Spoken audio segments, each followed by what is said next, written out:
एक रियासत इतनी नाअहल है कि वो एक बहन को बता दे कि उसके भाइयों का जुर्म क्या था। मेरा भाई एक सरकारी मुलाजिम होते हुए भी 6 सालों से लापता है और अदालतों के, कमीशंस के हर जगह टोकरे खाकर भी हमें इंसाफ नहीं मिला है। पढ़ाई छोड़नी पड़ी मेरी बहनों को, क्योंकि हमारा सहारा हमारा भाई था। अपने भाइयों के लिए आवाज उठाऊं या अपने वालिद के साथ मिलकर घर के अखराजात को पूरी करूं, तो हमारी मुआशी हालत बहुत ज्यादा खराब है। मेरे भाइयों को लापता हुए मतलब एक रियासत पर ये बहुत बड़ा सवालिया निशान है कि आप पहले गिरफ्तारी भी जाहिर करते हैं और उसके बाद आप 6 सालों तक उसकी फैमिली को इस चीज का खबर तक नहीं होने देते कि उनके लोग जिंदा भी है या नहीं। 6 सालों से हम अदालतों, हाई कोर्ट में पेश होते रहे, इस्लामाबाद के हाई कोर्ट में, लेकिन कहीं से भी हमें इंसाफ नहीं मिला। इतनी जरूरत नहीं है कि वो किसी के प्यारों को उठाते हैं, वो बता दें हमें कि हमारे लोगों का जुर्म क्या है। मेरे भाइयों ने क्या किया था कि 6 सालों से वो लापता है। मेरे भाई पता नहीं रियासत के मुजरिम है भी या नहीं, लेकिन रियासत हमारा मुजरिम है। हमें 6 सालों से इज्तिमाई अज़ियत दी जा रही है। हमारी जिंदगी आज भी रुकी हुई है उस दिन पर जिस दिन मेरे भाइयों को लापता किया गया। मेरे कजन की वालदा को दिल का दौरा पड़ा, उसका जिम्मेदार भी रियासत है। मेरे भाइयों के बच्चे जो नहीं जानते कि वो यतीम है या उनका वालिद जिंदा है, उनके भी जिम्मेदार रियासत है। हम मतलब इन 6 सालों में हमारी जो जिंदगी गुजरी है, हम यही कहते हैं कि हमारे एक नॉर्मल वक्त उसमें भी हम अज़ियत में है। जब कोई फंक्शन होता है तो उसमें सिर्फ हमारी माँ की चीखें सुनाई देती है, हमारे भाइयों के मासूम बच्चों की चीखें।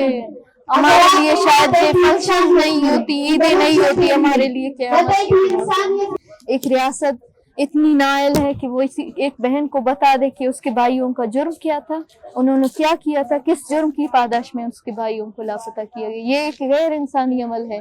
मेरा भाई एक सरकारी मुलाजिम होते हुए भी 6 सालों से लापता है और अदालतों के, कमीशंस के हर जगह टोकरे खाकर भी हमें इंसाफ नहीं मिला है। ये अपने इस गिनाने जुर्म को छुपाने के लिए हमें इस तरह के अल्फाज से नवाजते हैं। आज तक रियासत हमें रियासत साबित करे।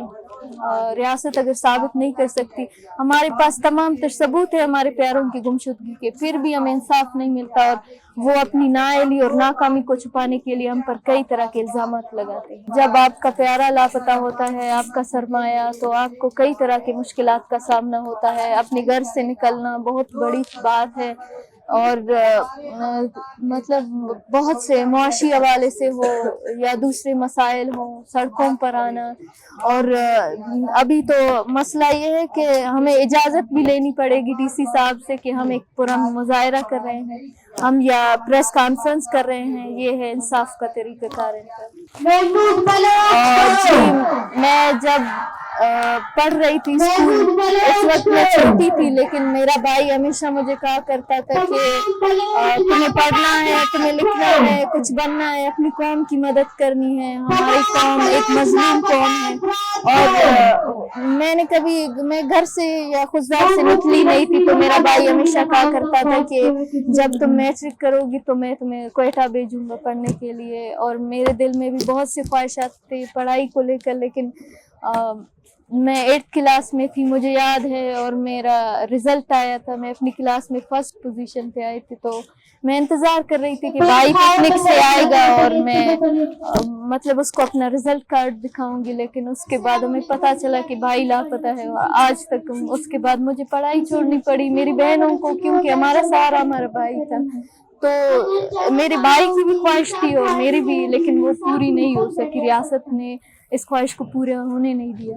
हमारा सरमाया चूंकि हमारा भाई है, हम 7 बहनें हैं और हमारे वालिदैन बूढ़े हैं। मेरा भाई चूंकि एक सरकारी मुलाजिम था तो हम बहनों को पढ़ा रहा था और घर के अखराजात भी पूरे कर रहे थे। तो जब से भाई लापता है, हमारे लिए घर को संभालना बहुत मुश्किल है ایک بہن ہوتے ہوئے میں اپنے گھر کو بھی نہیں سنبھال سکتی. میں نہیں جانتی میں احتجاجی دھرنوں میں شرکت کروں یا اپنے بھائیوں کے لیے آواز اٹھاؤں یا اپنے والد کے ساتھ مل کر گھر کے اخراجات کو پوری کروں. تو ہماری معاشی حالت بہت زیادہ خراب ہے، لیکن پھر بھی ہم شاید زندہ ہیں اور آگے بھی اپنے بھائیوں کے لیے آواز اٹھائیں گے. اور میرا مطالبہ یہی ہے کہ میرے بھائیوں نے کچھ کیا ہے تو انہیں عدالت میں پیش کیا جائے، اگر نہیں کیا ہے تو انہیں بازیاب کیا جائے.